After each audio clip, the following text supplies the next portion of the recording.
everybody. I know it's been a minute. I hope everybody had a wonderful holiday and you're looking forward to the new year coming up.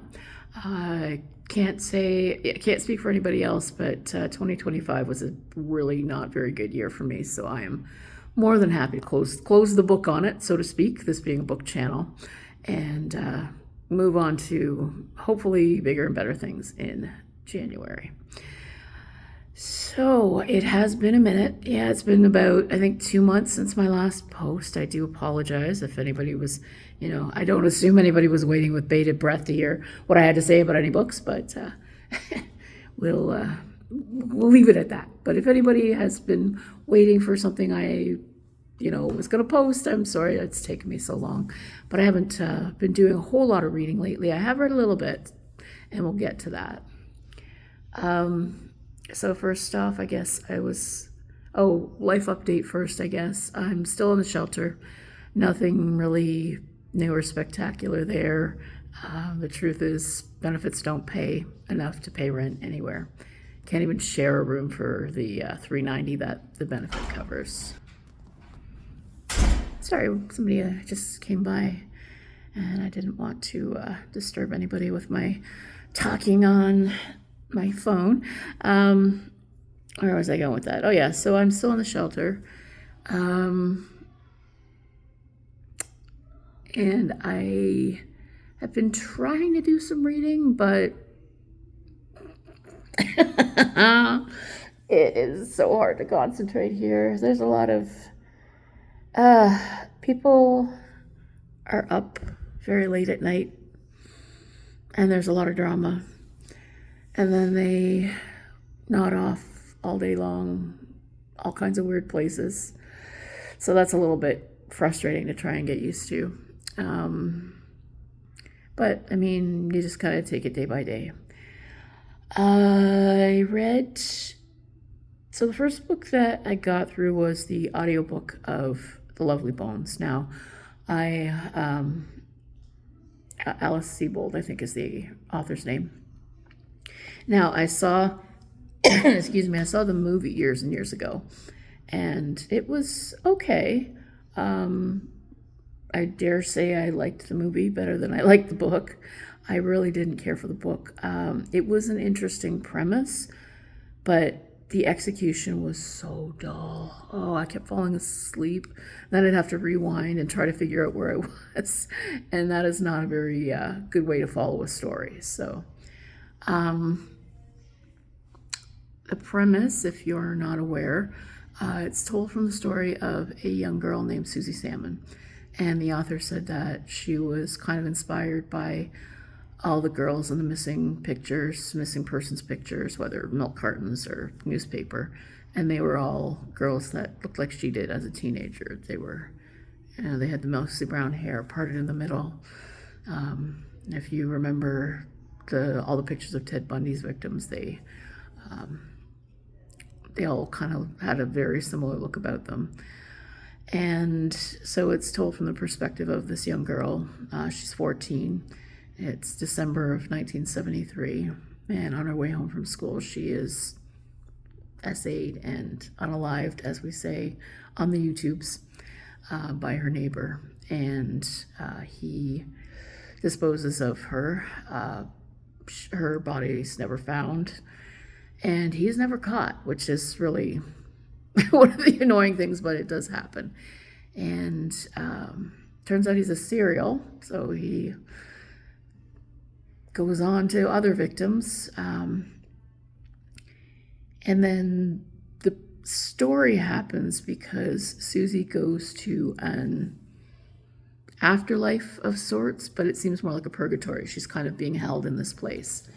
And she has a grandfather that passes after she does. And she sees him, and he goes on, and she asks her, I guess this would be like a guide, but in the movie, they treated her kind of like a social worker / guidance counselor. But anyway, so there's a lady there that she talks to that kind of shows her around and explains what's going on. And she asks, why does she move on the same way her grandpa did? And she's told that she's not going to while she is still interested in what's going on. with her family and in her life. So she kind of has to figure this out. So the story takes place over the course of about 8 years, although it's only about maybe 2 or 3 years in the film. And she goes and visits, her family members, and she follows her sister and her friends, and I guess it's kind of interesting, how your life goes on without you, but oh, it's so boring. I mean, it's the life of a 14-year-old girl. Like, you have school, you have your friends, you have your summer camp, which is utterly fascinating to the 14-year-old girl, but not to an audience. I'm sorry, I really didn't care for it. The investigation part was interesting, but it's not going to be well investigated as the victim who's moved on, so there wasn't even really enough of that to make it like a procedural or anything. But yeah, I didn't really care for that one. So the next book that I read, and this one was also the audiobook, which I got on Chirp. It was on sale, and again, not an affiliate, just a big fan. Chirp audiobooks is a great service. There's no monthly fees, and they have deals every day. And guaranteed whatever kind of books you enjoy, Chirp has something that you'll like, and probably at a great price. So that's my little plug for Chirp. I really do like them. And like I said, not affiliated, just a fan. So I bought The Hunter Inside Me, The Killer Inside Me. Oh, excuse me, The Unaliver. Okay, I'm going to go off in a minute. I got to formulate some thoughts about that. But anyway, The Killer Inside Me by Jim Thompson. And it's about a guy who's a small town sheriff, and he's awful. Sorry, somebody's coming by again. So he's a small town sheriff, and as he narrates his story, we find out that he, sorry, people keep going back and forth.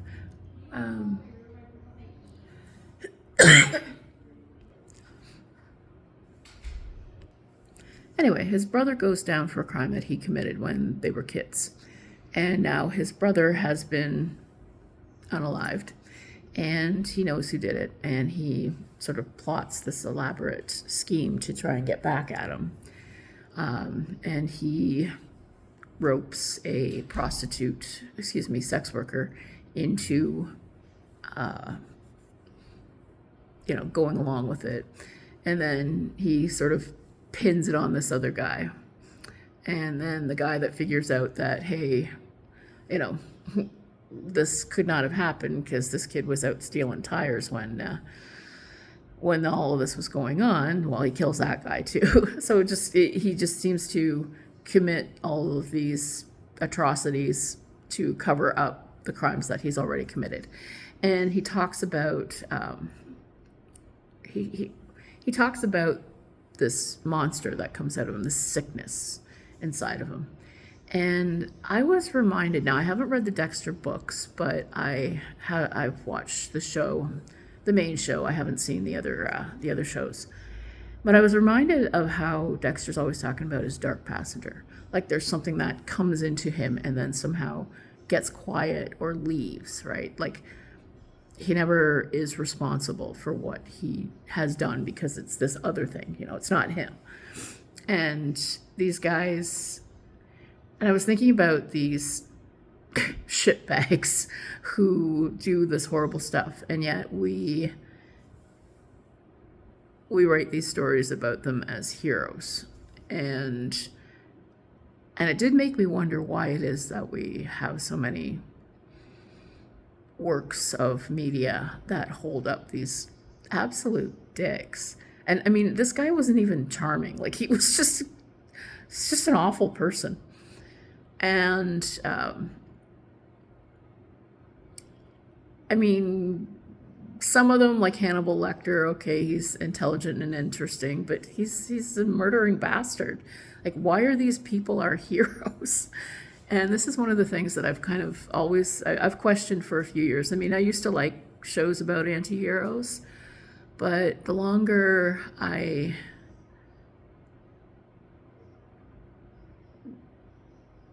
don't know, the longer I question who the heroes really are, the more I have to wonder why we hold up these people.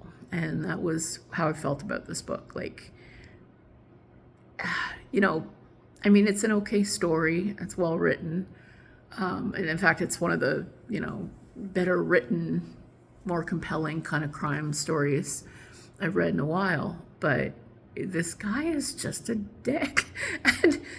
And, and no, you don't have to like the characters that you read about, but you have to kind of want to know about them. And I didn't want to know anything about this guy. He was just, I really didn't like him.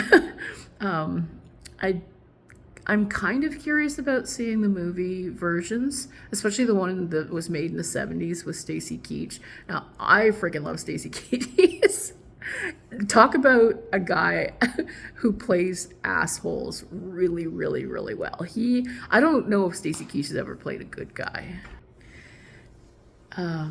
Stacy Keach, and he kind of plays bad guys so well, you kind of wonder if he's ever played a good guy. But he did play Mike Hammer in that series, so, which was on Tubi last time I checked. And speaking of Tubi, I watched Night of the Hunter on Tubi. It was interesting. Kind of a weird little coincidence. I was watching Criminali's recap of the year, and he said that Night of the Hunter was one of the best crime books that he'd read all year, which compelled me to go over and look at the price, and it's $15 for the ebook on Amazon, which I just can't afford right now. So it is on my list to read. But it's part of a movie collection, and I grabbed The Bad Seed for $1.99 for the ebook, and I also got Logan's Run. So I'm gonna finish the Bad Seed, which I'm working on. I'm about 70% through that, and I'll review that when I'm done, and also Logan's Run. But I just thought that the timing of the watching the movie in time to see the review was kind of interesting. Sorry, people keep walking in and out, and I keep kind of losing my train of thought. So anyway, yeah, I did YouTube has this little thing where they do your year in review, and apparently I'm in the top 0.1% of Criminale watchers. So, I do watch other booktubers, but I seem to watch that one the most. So he was talking about Night of the Hunter, and if you haven't seen the movie, it's an interesting watch. Robert Mitchum is just great as the bad guy. The little kids, kid actors in the early 50s, don't expect too much. But what was really interesting about it is that it's considered an expressionist film. So they're not so much concerned with creating either a realistic setting or even a fantasy setting. What you see a lot of is just this wonderful mood, and there's these great shadows, and it's black and white, and it's shot in this really high contrast. So you see a lot of really strange looking set pieces, and everything's just really unsettling in the visual, the way that it's made. So I thought that was an interesting kind of thing to look out for. The story's pretty compelling. The kids are, oh, those child actors are just a little hard to watch, but they do their best, and it's a pretty fun movie. It's not like I think it would be really different if the movie was made now, just completely different style, and I think that's one of the reasons I'd like to compare the two versions of The Killer Inside Me, because the 70s had a particular aesthetic and a particular way of moving the story forward, And then I read all the reviews of the modern one. I think it was like 2009. It came out with Casey Affleck of all people.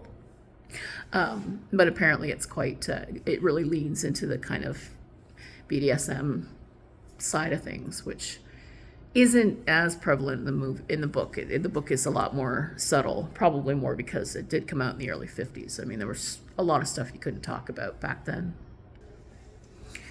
So anyway, yeah, people keep going back and forth. That's why I keep turning the camera off. Sorry. So yeah, so the main books that I got through were The Lovely Bones, The Killer Inside Me, and I'm about 70% of the way through The Bad Seed, and I'm enjoying The Bad Seed. It's pretty compelling, even though not a whole lot happens.